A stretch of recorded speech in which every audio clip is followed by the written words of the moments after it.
Okay, so today I have 3 reports to discuss. The first one is about fewer snowbirds flocking to the US. The next one is about an interview with someone from the Canadian Snowbird Association. For this one, I have to remember that this guy is running a business, so what he says will probably irk some of you. You can decide for yourself if you want to believe what he says. The last report is a quick one on how some of the US government officials from New England actually went to New Brunswick to talk to Canadians and try to convince us to come back. We're 10 months into this now, and they're still trying the same things over and over and over again. So we'll talk about all 3 of these in this video. Today's backdrop comes from Sean, who's actually a US citizen who came up to Canada on vacation to support the Canadian economy. Thank you for sending this over, Sean, and also for supporting our country. Alright, let's get into the first video, talking about the lack of snowbirds going south. Sunsets and balloons, hot air balloons. For these Alberta snowbirds, fond memories of time in Arizona. But this year, they're choosing to winter in Mexico instead. Once the political climate in the U.S. escalated, we had no intentions of returning. In this Florida retirement community with deep Canadian roots, patriotism is on display everywhere you look. Happy Tuesday! For those here, terror threats and annexation comments from U.S. President Donald Trump haven't put a chill on travel. I'm not going to let one individual dictate what makes us happy. Now I know what you guys are thinking. When you see these Canadians enjoying themselves in the US, I'm sure a lot of you get angry. I wouldn't say I'm angry, I'm just more disappointed. Everyone is free to do whatever they want, but I'm sure if you ask these people in this little circle whether Canada should be the 51st state, I'm sure a few of them will probably say yes. It just shows you how differently everyone values Canada. For me, I'm happy to give up the things I used to enjoy in the US and put my country above it. But for this guy, he comes off as a bit of a me type of person. His happiness over anything else. Very mega of you, Mr. Blue Shirt Guy. But Florida tourism numbers show Canadians are shunning the Sunshine State. The most recent numbers show a drop of 20% from the same time last year. The rhetoric on trade has certainly, I think, offended Canadians. The typical statement I've come to expect from any US government official. Blame it on trade and not the president. I guess I'm asking for too much, expecting a mayor in Florida to bring up the 51st state talks and annexation threats. One local mayor wants Canadians to know they are welcome and important to the economy. That leads to, I think, over 500,000 jobs in Florida that are directly contributed to that economic presence of Canadian snowbirds. Merci, bon appétit. Like this restaurant started by Quebecers, Canadians make up the vast majority of clients during the winter. We're all concerned about what's going on right now. You know, they will come, but not everybody will come. Now this restaurant owner has been on camera before. He's a Canadian running a business in the US. And I remember him saying the same thing in the past. That was back at the beginning of summer. And we all know the summer probably wasn't the best for his business. And now with the snowbird season starting, my money is on a significant drop in snowbird money. But hey, he can always get that blue shirt guy to buy his poutine. This agency says Canadians are buying significantly fewer homes here, and Canadian homeowners are unloading them at a higher rate than normal. The owner says one factor is the exchange rate. Political tension is another.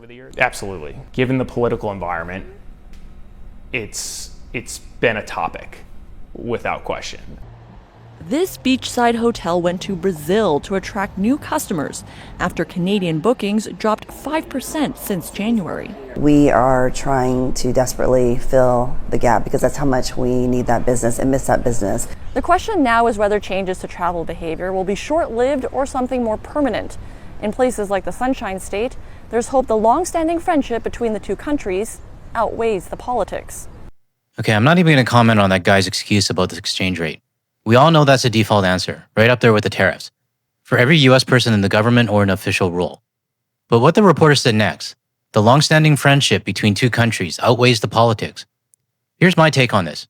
And as I always say, you're free to agree or disagree with me. I actually think 2025 is a wake-up call for millions of people in Canada, and actually the world. This so-called friendship that we've been used to for generations has been exposed as a one-sided relationship on multiple levels. On the government level, we just went along with whatever the US is doing, like slapping 100% tariffs on China EVs, simply because the US told us to follow. Like, why the fuck should we continue to do that?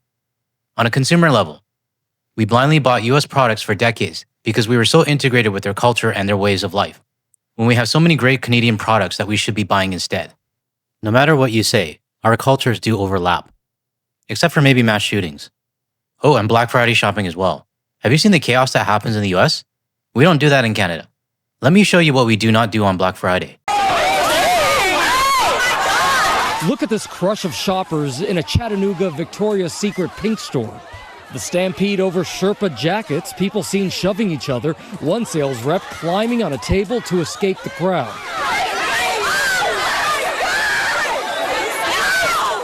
In a Georgia Walmart, two women fighting over pots and pans, one refusing to let go. But the euphoria over Black Friday shopping turning deadly in Alabama after a fight turned into a shooting at this mall. Yeah, I don't know what to say about that. What I'm trying to say is that a lot of us are tired of this one-way relationship. Canada took huge risks for the US, from the Iran-Canadian caper to taking in their US-bound flights, when we had no idea if these planes were compromised as well, yet they were landing at our airports. That was a big risk if you ask me. We sent our military to Afghanistan and lost many soldiers because of the war that they started. We've helped countless times with their wildfires. Yet, when Manitoba had a wildfire, they bitched and complained that the smoke was ruining their summer.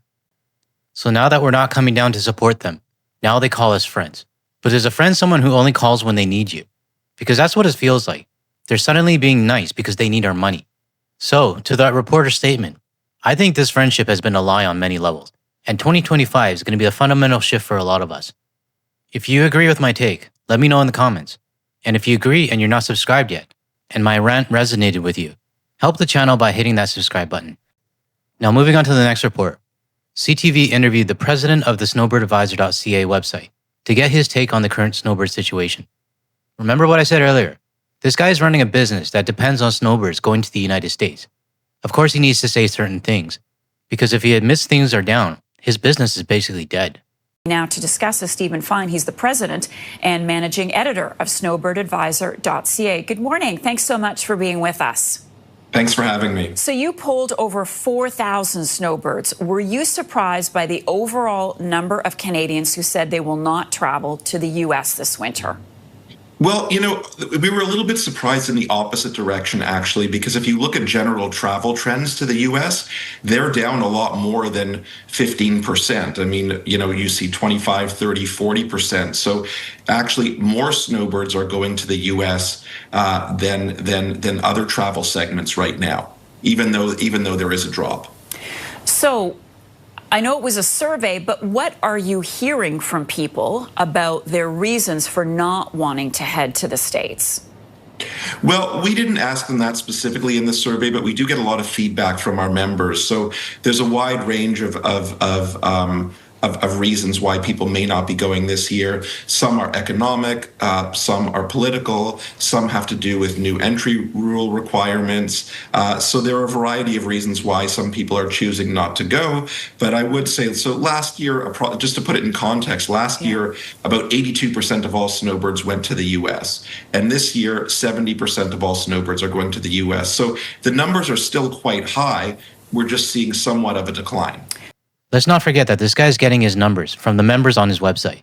He's running a business, and in my opinion, his survey is biased. Why? Well, if you go to his website, snowbirdadvisor.ca, you can join as a member, and these are the benefits that you're actually getting. Travel insurance, phone plans, auto transport, currency exchange, mortgages, car rentals, pretty much everything you need to be a snowbird. Now, taking a poll from everyone that's a member, of course you're going to get good numbers. I would love to see a poll that would include maybe the snowbirds from my channel and get the opinions of people who are not benefiting from your website. This poll they took, it kind of feels like getting a poll from the National Rifle Association in the United States, asking if the rifles are good for the country. I don't know. This is just my opinion. It just doesn't feel right. Let me know in the comments if you agree with me or not. Somewhat of a decline, which is going to have a big impact on economies like Florida, Arizona. I am wondering then, have snowbirds adjusted the duration of their trips abroad? If they're not going to the U.S., are they spending less time away in places like Mexico or Spain where the weather is favorable? Well, that's a great question. And we did ask that question, and we expected that people would go for shorter periods of time this year if they were going more to international destinations. But the numbers showed that they actually weren't. They're going away for approximately the same amount of time this year as they did last year.